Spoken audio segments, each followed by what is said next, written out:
sua Bíblia, vamos meditar na palavra de Deus. E eu tenho certeza que Deus vai falar contigo nessa tarde. Aleluia. E a palavra de Deus nos diz assim: porque o Filho do Homem veio buscar e salvar o que se havia perdido. Porque o Filho do Homem veio buscar e salvar o que se havia perdido. Agora vamos ler mais um texto. Evangelho de João, capítulo de número 10. E versículo de número 10. O ladrão vem somente para roubar, matar e destruir. Mas eu vim para que tenham vida, e vida com abundância. O ladrão veio para matar, roubar e destruir. Mas eu vim para que tenham vida e vida com abundância. Meus irmãos, todos nós sabemos a história, todos nós conhecemos a trajetória da vida do nosso Mestre Jesus.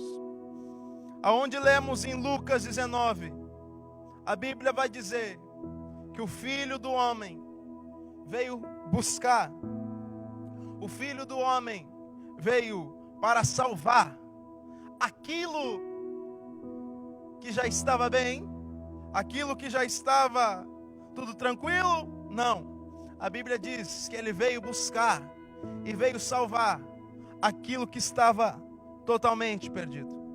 Ele veio buscar, ele veio salvar aquilo que já não tinha mais solução. Ele veio buscar aquilo que já não tinha mais história para a vida. Ele veio buscar e ele veio salvar aquilo que alguém já tinha olhado e já tinha dito: esse já era. É para essa pessoa, é para esse ser humano, é para esses que Jesus morreu e ao terceiro dia ele ressuscitou. A Bíblia, ela vai nos dizer: buscar e salvar. Ela nos dá ações para que o Mestre veio para buscar, o Mestre veio para salvar. Deus, ele nunca faz coisas grandes sem avisar que vai acontecer. Deus, ele nunca faz coisas sem antes avisar ao homem: isto vai acontecer. Deus nunca faz acontecer alguma coisa na terra sem antes avisar ao homem: isso vai acontecer. Quando o dilúvio vai acontecer, Deus fala com Noé. Quando o mar vai se abrir, Deus fala com Moisés. O tempo vai passando e nós vamos vendo que em Atos 2, quando a descida do Espírito Santo acontece, Deus fala para Joel o que iria acontecer. Deus nunca faz coisas sem antes avisar que iria fazer. Em Gênesis 3, quando Deus está dando a sentença para o homem e para a mulher, por comerem do fruto proibido, por pecarem, por saírem da presença de Deus, ele avisa que Jesus viria. O primeiro a avisar que o nosso Mestre viria para a terra é o próprio Deus. No primeiro livro da Bíblia, o nosso Deus, ele vai dizer: e porém inimizade, dando a sentença para a serpente, para Satanás, dizendo: e porém inimizade entre ti e a mulher, e do ventre dessa mulher nascerá um que te pisará o calcanhar. É Deus olhando e dizendo: os dias podem passarem, os anos podem passarem, mas o Filho do Homem vai vir. O Filho do Homem virá para fazer o quê? Para buscar, para salvar. O ladrão vem para matar, mas ele não vem para te dar uma vida qualquer. Jesus, ele não veio para te dar uma vida triste. Jesus, ele não veio para te dar uma vida de problemas, mas Jesus veio para te dar vida e vida com abundância. A vida que Jesus tem preparado para você, a vida que Jesus tem preparado para a tua família, não é uma vidinha qualquer, é uma vida cheia da graça do Espírito Santo de Deus. É uma vida cheia da presença de Deus. E nós vamos ver que a profecia se cumpre, que aquilo que Deus falou que iria acontecer, acontece. Jesus nasce, e eu quero falar para vocês aqui em alguns minutos nessa tarde, alguns caminhos que Jesus trilhou para chegar até o Calvário. Jesus, ele nasce, e o seu ministério vai começar onde? Lá no Jordão, quando João Batista está batizando, e João Batista está dizendo: eu vos batizo com água, mas vai vir um que vai vos batizar com o Espírito Santo e com fogo. Eu vos batizo hoje com água, mas aquele que vai vos batizar com fogo, ele ainda está para chegar. O nosso mestre chega até o Jordão numa simplicidade, numa humildade, para ser batizado por João Batista. E você vai observar a história, você vai ver que Jesus, ele não faz nenhum milagre antes de passar pelo Jordão. Jesus passa pelo Jordão, e quando ele passa pelo Jordão, quando ele é batizado por João Batista, a Bíblia vai dizer que o Espírito Santo desce em forma de uma pomba, e uma voz do céu diz: este é o meu filho amado, em quem me comprazo. Este é o meu filho. É Jesus dizendo ali na terra e Deus dizendo no céu, confirmando a chamada de Jesus e dizendo: está confirmada a tua chamada. A partir do dia que Deus lá do céu confirma a chamada para Jesus, é aí que Jesus inicia o seu ministério. E é aí que nós corremos um grande risco, porque às vezes nós, seres humanos, nós como homens, como mulheres, como pessoas falhas, a gente corre contra o tempo, e às vezes alguém faz alguma coisa sem a confirmação de Deus. E eu vim aqui dizer nessa tarde para você: não faça nada sem Deus antes confirmar para a tua vida. Não toca se Deus não confirmar para a tua vida. Não vai avante se Deus não confirmar para você. É muito perigoso começar um ministério sem antes Deus confirmar para a nossa vida. É muito perigoso assumir um departamento sem antes Deus confirmar para a nossa vida. É muito perigoso a gente fazer algo com a nossa intuição sem antes Deus confirmar para a nossa vida. Mas eu vim dizer algo para você: quando Deus confirmar o teu ministério, quando Deus confirmar aquilo que Ele te prometeu, não tem inferno, não tem demônio que para aquilo que Deus prometeu para a tua vida. Não tem nada que te para depois que Deus confirmar o teu ministério. A Bíblia vai dizer que a partir do dia que Jesus é batizado no Jordão e Deus confirma o ministério dele, aonde ele passava, mudo falava, surdo ouvia, cego enxergava, e quem estava vazio ficava cheio da presença do Espírito Santo de Deus. Por quê? Porque o ministério de Jesus tinha sido confirmado. E eu digo para você nessa tarde: se Deus confirmou teu ministério, não tema nada, porque Ele está contigo para te livrar. Não tema o inimigo, porque Deus está na tua frente para livrar você de todos os males que vão vir pela frente. Os dias vão passando, e você vai perceber que um dos primeiros lugares aonde Jesus chega para ser levado, para ser provado por Deus, Ele é levado para o deserto. A Bíblia vai dizer que não é Jesus vai para o deserto, não. E o Espírito conduziu Jesus pelo deserto. E o Espírito conduziu Jesus pelo deserto. O deserto é um dos lugares mais terríveis, mas é um dos lugares onde a gente mais aprende a ser fiel a Deus. Você vai perceber que quando Jesus ele é levado para o deserto, o pai, a mãe, o irmão, a irmã, ninguém vai junto. Quem vai junto com ele é apenas o Espírito que está conduzindo ele até o deserto. E o próprio Satanás, o próprio diabo vai com Jesus até o deserto. E você vai perceber que quando Jesus está no deserto, Satanás chega perto dele e diz: tu não és o mestre? Então, quer saber de uma coisa? Pega essa pedra e transforma em pão e mata a tua fome. Só que você percebe que Jesus ele conhecia Bíblia muito mais do que Satanás. Se Satanás conhecia um pouquinho da palavra, Jesus conhecia o outro, e Jesus está dizendo não. Sabe por quê? Porque a palavra de Deus também vai dizer que nem só de pão viverá o homem, mas de toda a palavra que sai da boca de Deus. Nem é só de pão que viverá o homem, mas é da palavra, é daquilo que Deus fala, é daquilo que Deus manda, é daquilo que Deus ordena. E Jesus está dizendo para ele agora: tu está dizendo para mim que eu preciso transformar. Aquilo que está sendo transformado não vem de Deus.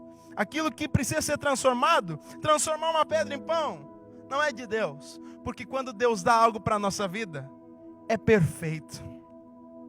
Quando Deus dá algo para a nossa vida, é algo perfeito. Deus nunca fez nada, eu afirmo para você e digo mais: Deus nunca fez e nunca vai fazer nada incompleto, nada imperfeito para a tua vida. Quando Deus faz algo na vida de um homem, quando Deus faz algo na vida de uma mulher, quando Deus age na vida do ser humano, Ele entrega nas suas mãos, perfeito e completo. Então não te atira naquilo que o diabo preparou. O diabo pode preparar uma bandeja, mas se você esperar em Deus, você vai ver que o que Deus tem preparado para você não é uma bandeja, mas não é um prato, mas é uma mesa farta. Uma mesa que vem das coisas que Deus preparou para a sua vida.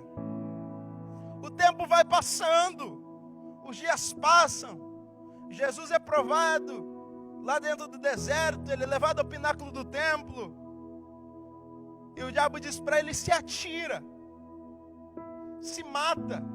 Mas antes disso, o diabo mostra para ele todos os reinos e diz para ele: tudo isso aqui é meu, tudo isso aqui é meu. Olha o que ele está dizendo: se você quiser, eu posso lhe dar. Eu imagino Jesus olhando bem para a cara do diabo e dizendo: ei, isso aí não é nada teu.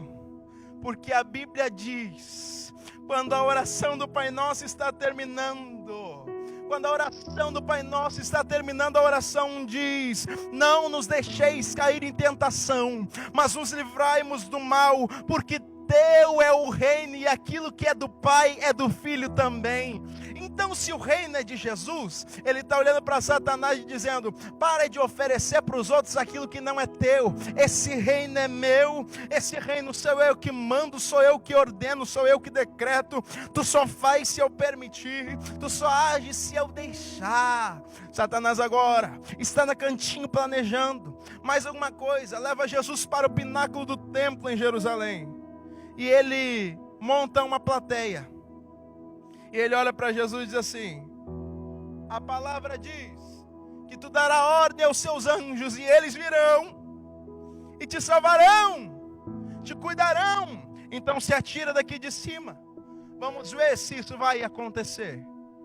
Jesus está olhando e está dizendo: mas a palavra também diz: não tentarás o Senhor teu Deus. Sabe o que o diabo queria? O diabo queria que Jesus se jogasse lá de cima. Mas não apenas se jogasse, ele queria que todos aqueles que estivessem lá embaixo vissem queda de Jesus. E eu vim nessa tarde dizer para você, aquilo que Satanás arquitetou para a tua vida, aquilo que Satanás arquitetou para a tua família, de ver tua queda, montando uma arquibancada, chamando gente para ver tua queda, os planos do diabo estão anulados para a tua vida. É Deus dizendo para você, eu cuido da tua casa, eu cuido da tua vida, eu cuido da tua família, tudo aquilo que é teu está sobre os meus cuidados. Alguns caminhos de Jesus. Agora, vamos mais além. E um dos últimos caminhos de Jesus é quando ele vai para o Getsemane. Que a Bíblia vai dizer que ele fica profundamente triste. Ele fica profundamente angustiado. Agora, o 100% homem, o 100% Deus se apresenta. E ele faz uma oração. E ele diz, Pai, se possível for, passa de mim esse cálice, que não venha ser feita a minha vontade, mas que venha ser feita a tua vontade. Eu imagino que o homem Jesus, olhando e dizendo, se for possível, passa de mim a cruz, passa de mim esse momento. Porque eu imagino ele imaginando na sua mente, que depois de muitos e muitos anos, ele vendo o futuro, vendo muitas vezes um povo que larga ele por nada, vendo muitas vezes um povo que troca ele por migalhas, vendo um povo que muitas vezes seria incrédulo, vendo um povo que muitas vezes não acreditaria nas obras que ele fez, e ele dizendo, passa de mim essa cruz, eu não quero mais essa cruz.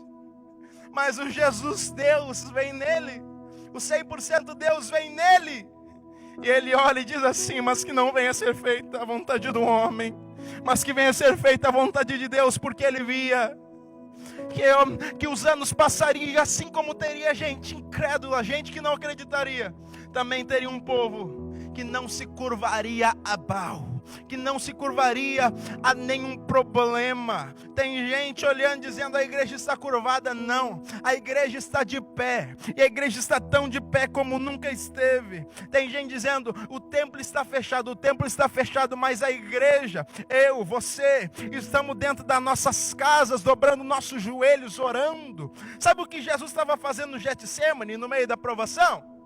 Orando. Tem gente que acha que parar de orar vai resolver problema.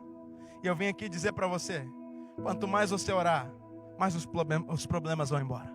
Quanto mais você orar, mais Deus vai agir na tua vida. Quanto mais você orar, mais Deus entra com providência na nossa cidade, no nosso estado, no nosso país. Quanto mais você orar, mais Deus chega para perto de você.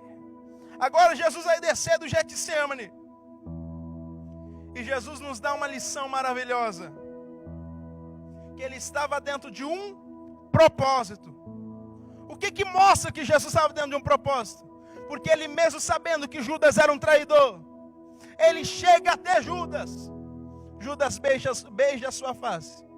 E ele olha para ele e diz assim, meu amigo, mesmo tu me traindo, mesmo tu me abandonando, você continua sendo meu amigo. Daqui a pouco, no meio daquele alvoroço todo, o Pedrão desembanha uma espada, uma faca, e corta a orelha direita do servo do sumo sacerdote Malco, cortando projetos, cortando sonhos, cortando planos. E Jesus nos ensina que nós não devemos somar mal com mal. Jesus pega a orelha daquele homem e diz assim, eu não vim para cortar nem para matar sonho de ninguém, mas eu vim para que tenha vida, e a vida que eu vim é vida com abundância. Jesus é levado até Herodes. Quando Jesus chega até Herodes, Herodes começa a interrogar Jesus e dizer, mas eu quero que tu faça um desses sinais para me ver. E Jesus fica tranquilo, porque ele não precisava provar nada para ninguém, porque ele era o próprio Cristo. Ele não precisava provar para Herodes quem ele era, mas porque alguém já sabia que ele era o Cristo. Ele não precisava mostrar para ele. Então Jesus é condenado, Jesus é crucificado. E você vai perceber que o último caminho de Jesus é o caminho do Calvário. E lá no caminho do Calvário, o diabo está olhando e está dizendo: eu preciso interromper a trajetória desse homem. Eu preciso interromper o caminho desse homem. E de repente ele usa a multidão começa a dizer: não é tu que destruiu o templo, desce daí, salva-te. De repente, os sacerdotes, os homens que estavam ali embaixo começam a gritar: tu não disse que tu era o homem milagroso, tu não disse que tu era o Messias, desce daí. Daqui a pouco o diabo usa a terceira pessoa, o ladrão da cruz, olha para Jesus e diz: se tu és mesmo o Cristo, desce daí, salva a ti, salva a mim. Mas tu sabe por que ele não desceu? Jesus só não desceu da cruz porque se ele tivesse descido, a gente não subiria. Anota essa frase no teu coração: se Jesus descesse, a gente não subiria. Tu sabe por que Jesus não desceu? Porque se ele descesse, você não teria vida com abundância. Sabe por que ele não desceu? Porque se ele descesse, você não teria uma família abençoada. Sabe por que ele não desceu? Porque se ele descesse, nós hoje, todos nós iríamos direto para o inferno. Sabe por que ele não desceu? Porque ele sabia que tinha uma igreja que estava ali esperando. Sabe por que Jesus não desceu? Porque ele veio para te dar vida, e vida com abundância. E ele manda eu dizer para você: a igreja já passou por tantos problemas e venceu. E esse problema que estamos passando é mais um que vamos vencer. Sabe por quê? Porque Jesus não desceu da cruz. Se ele tivesse descido, quem sabe alguém teria medo de enfrentar os problemas, as tristezas da vida. Mas por ele ter ficado na cruz, a gente consegue viver uma vida com abundância. Por ele ter ficado na cruz, a gente consegue ter uma vida feliz. Por ele ter ficado na cruz, é porque por ele ter ficado na cruz que muitas vezes a depressão, a tristeza, a angústia, as tristezas da vida batem na tua casa, mas não pegam. Foi porque Jesus ficou na cruz. Porque se ele tivesse descido, não teria igreja. Mas porque ele ficou, hoje você está aí. Porque ele ficou, hoje você pode dizer que ele cuida da tua casa. Por ele ter ficado na cruz, hoje você pode dizer que ele cuida da tua família. Eu vim dizer hoje para você que Jesus, ele não morreu na cruz em vão. Ele morreu na cruz para te dar vida, e a vida que ele tem para você é uma vida com abundância. Eu vou profetizar algo para a tua vida nessa tarde. Nenhum mal vai chegar na tua casa, nenhuma tristeza, nenhuma angústia vai chegar na tua casa. Deus hoje coloca anjos em volta da tua casa cuidando de você. Ele morreu na cruz para buscar. Ele já te achou, você não é mais perdido. E agora ele quer salvar a tua casa para levar você para morar no céu. A maior esperança da vida de um crente não é uma esperança terrena, é uma esperança no céu. Meus irmãos, que Deus abençoe a tua casa, que Deus abençoe a tua vida. Tenha certeza de algo: Cristo, ele ficou lá na cruz por mim e por você, para te dar a vida que você tem hoje.